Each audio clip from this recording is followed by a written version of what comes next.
This is TWiT.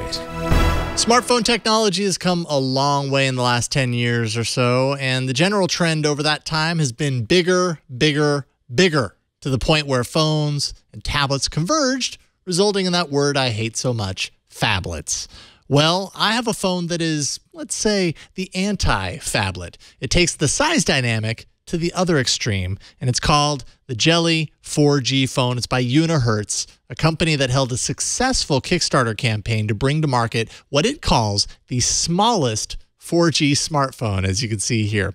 It's running Android 7.0 Nougat, and as you can tell, it is tiny at 3.6 inches tall and 1.7 inches wide with a 2.45-inch LCD display, touchscreen display. It has a 2-megapixel front-facing camera that's about as good as you would expect, and an 8-megapixel rear-facing camera that honestly isn't that much better. Inside, it's powered by a 1.1 gigahertz quad-core MediaTek processor with 1 gig of RAM on this device and 8 gigs of storage, though you can get the Pro version of the Jelly with 2 gigs of RAM and 16 gigs of onboard storage.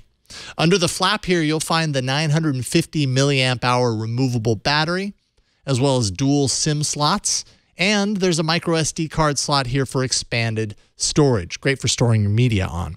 Now, first and foremost, this is a phone.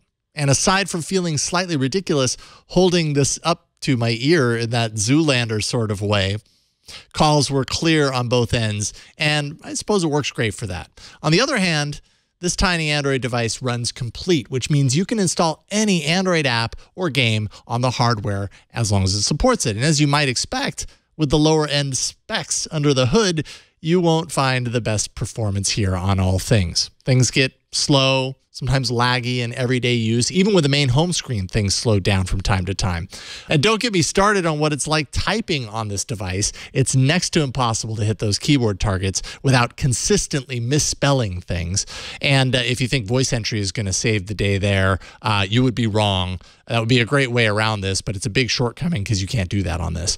But I'd recommend looking at the Jelly through a different lens. Instead of using this like a phone, perhaps the Jelly works best as a glorified media player. Load Google Play Music, Pocket Casts, Audible, Spotify, whatever you use on there, and you can even purchase the Jelly armband for $12.99, and you have a media device that's perfect for the gym. It does everything your phablet does without all that bulk. Now, I bought this phone here through the Kickstarter when that was running as an early backer for $79, but Unihertz now sells the Jelly Pro, which is the upgraded model, to anyone through its site at unihertz.com for $124.99. Then even you can put that tiny pocket you never use on your pants to actual use. I'm Jason Howell, and you can find me hosting all about Android and my newest show with Megan Maroney, Tech News Weekly, here on TWiT.tv.